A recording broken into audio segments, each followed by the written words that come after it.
Hormuz தாக்குதல் முதல் சீனாவின் மறைமுக ஆட்டம் வரை ஈரானில் நடப்பது என்ன?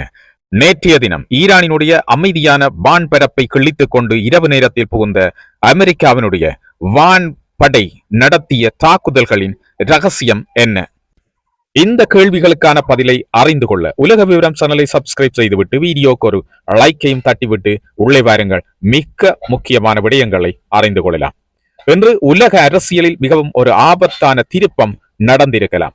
ஒரு சாதாரண கடற்படை மோதல் போல தொடங்கிய சம்பவம் இப்போது ஈரான், அமெரிக்கா, சீனா, பாகிஸ்தான் ஆகிய நாடுகள் கலந்து கொண்ட ஒரு புதிய உலக அதிகார போட்டியாக மாறிக்கொண்டிருக்கின்றது. இந்த கதை தொடங்கியது ஈரானின் தெற்கு பகுதியில் இருந்து. அதிகாலை நேரம் பந்தர் அப்பாஸ், ஹோர்முஸ் நீரிணை, சிரிக், ஜாக்ஸ் இந்த பகுதிகளில் திடீரென பலத்த குண்டுவெடிப்பு சத்தங்கள் இரவு வேளையில் கேட்டதாக ஈரான் ஊடகங்கள் தெரிவித்தன.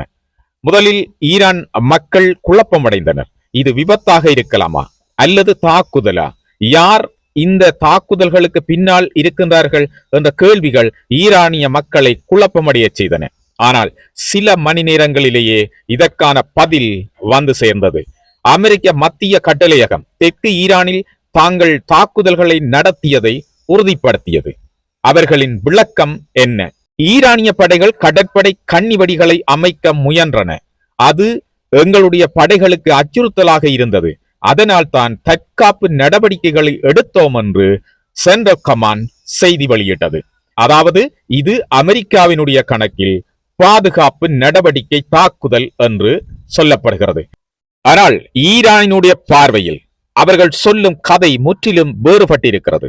சில தகவல்களின்படி முதலில் கடலில் ஒரு கப்பல் தாக்கப்பட்டிருக்கிறது. அதன் பின்னர் அமெரிக்க போர் விமானங்கள் IRGC கடற்படை படகுகளை தாக்கத் தொடங்கின. இந்த தாக்குதலில் ஈரானிய வீரர்கள் பலர் கொல்லப்பட்டதாக கூறப்படுகின்றது. அதற்கு பதிலடி கொடுக்க ஈரான் கப்பல் எதிர்ப்பு ஏவுகணைகளை ஏவியதாகவும் அமெரிக்க ட்ரோன்களை சுட்டு வீழ்த்தியதாகவும் தகவல்கள் வந்து கொண்டிருக்கின்றன. இவை அனைத்தும் அதிகாரபூர்வமாக உறுதி செய்யப்படவில்லை. ஆனால் ஒரு விடயம் தெளிவாகிறது. ஹோர்முஸ் நீரிணை மீண்டும் உலகின் மிக ஆபத்தான ஒரு கடற்பகுதியாக மாறப்போகின்றது. உலக எண்ணெய் போக்குவரத்தின் ஒரு மிகப்பெரிய பகுதி இந்த ஹோர்முஸ் வழியாகத்தான் செல்கிறது.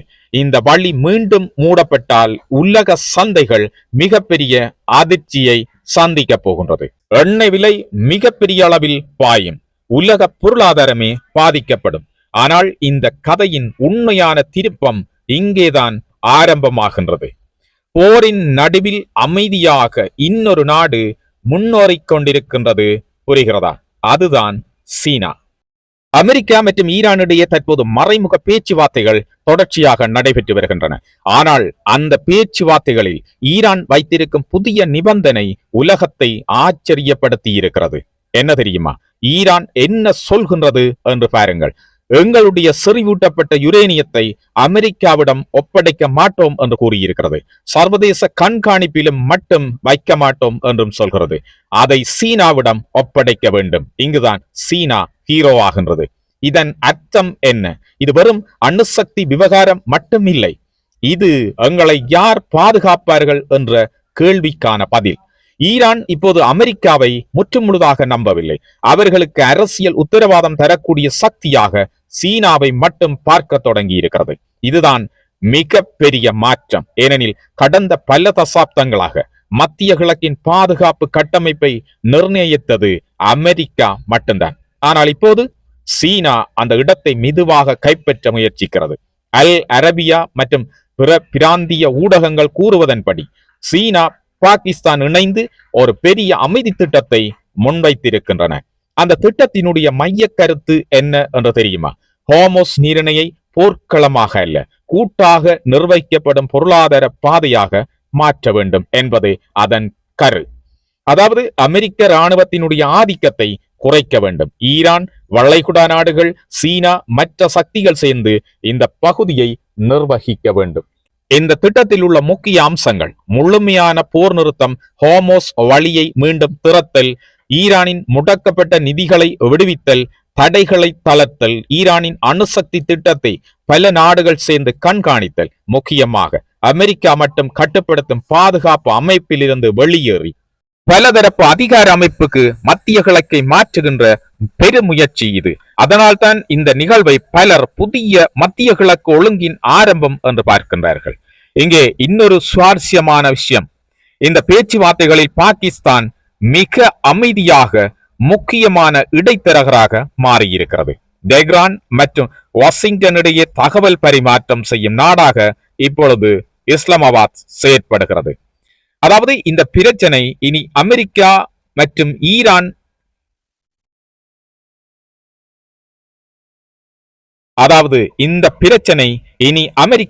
ஈரான் பிரச்சனை மட்டும் இல்லை என்று மாற்றமடைந்திருக்கிறது. இதில் சீனா, பாகிஸ்தான், வளைகுடா நாடுகள், ரஷ்யா, ஐரோப்பா எல்லோரும் கலந்து கொண்டிருக்கிறார்கள். இந்த சம்பவத்தில் இந்த பகுதியிலிருந்து வெளியேறப் போகின்ற இன்னும் ஒரு நாடும் இருக்கிறது. அதுதான் அமெரிக்காவினுடைய செல்ல பிள்ளையாக இருந்து கொண்டு வளைகுடா நாடுகள் மற்றும் மத்திய கிழக்கில பல பிரதேசங்களை தன்னுடைய ஆதிக்கத்தில் கொண்டு வருவதற்கு முயற்சி எடுத்துக் கொண்டிருக்கின்ற ஒரு நாடு இஸ்ரேல்.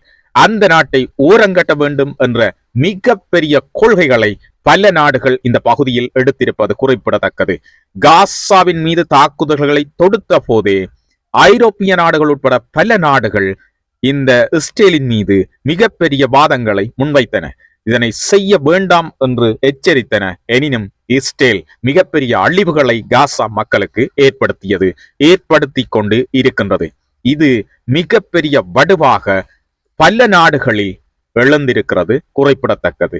இதன் அடிப்படையில இப்ப அமெரிக்கா வளைகுடா நாடுகள்ல இருந்து ஓரங்கட்டப்பட்டால் அப்படியே இஸ்ரேலும் ஓரங்கட்டப்படும் என்ற நிலைதான் இப்ப உருவாகி இருக்குது. இந்த பேச்சுவார்த்தைகள் எல்லாத்தையும் குழப்பி அமெரிக்கா தொடர்ந்து ஈரான் மீது 2ஆம் கட்ட தாக்குதலை தொடங்கி இருப்பது போல மிகப்பெரிய ஒரு தாக்குதலை தொடங்கி இருக்கின்றது. இதில் ரஷ்யாவும் சீனாவும் தொடர்ச்சியாக அமெரிக்காவையும் ஈரானையும் பேச்சுவார்த்தைகளில் செல்லுமாறு கேட்டுக்கொண்டிருப்பதாகவும் சொல்லப்படுகின்றது. இந்த ஹோர்முஸ் நீரிணை மீண்டும் மூடப்பட்டால் உலகில் மிகப்பெரிய எண்ணெய் பிரச்சனை மீண்டும் எழுவதற்கான வாய்ப்பு இருக்கின்றது. பல நாடுகளில் தொடர்ச்சியாக இந்த எண்ணெய் விலை ஏற்றம் தொடர்பான பிரச்சனைகள் எழுந்த வண்ணம் இருக்கின்றன. இந்த எண்ணெய் விலை பிரச்சனை தீர்க்கப்பட வேண்டுமேயானால் ஹோர்முஸ் நீரிணை வழியான கப்பல் போக்குவரத்து சுதந்திரமாக தொடர்ச்சியாக இடம்பெற வேண்டும் என்பது இந்த நாடுகளினுடைய நோக்கம். இந்த கூட்டமைப்புக்குள் ஐரோப்பாவும் சேர்ந்திருப்பதுதான் மிகப்பெரிய விடயமாக கருதப்படுகின்றது. இப்போது சீனாவின் தலைமையின் கீழ் ஐரோப்பா நாடுகளும் இந்த பிரச்சனையில் ஒன்றாகி இருப்பது அமெரிக்காவிற்கும் இஸ்ரேலுக்கும் மிகப்பெரிய தலைவலியாக மாறியிருக்கிறது.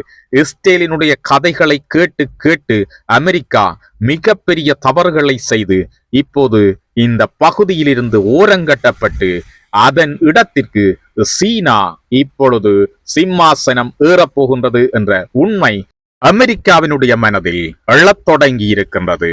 அதோடு பயமும் சேர்ந்திருக்கின்றது. அதனால் உலகம் இப்போது கவனமாக பார்த்து கொண்டிருப்பது ஒரே ஒரு கேள்வி, இந்த நெருக்கடி ஒரு பெரிய போராக மாறப்போகின்றதா அல்லது சீனாவின் தலைமையில் ஒரு புதிய அரசியல் ஒப்பந்தமாக மாறப்போகின்றதா? ஏனெனில் இறுதியில் ஒப்பந்தம் கையெழுத்தாகும் நாள் வந்தால் அது வெறும் அமெரிக்க ஈரான் அமைதி ஒப்பந்தமாக இருக்காது.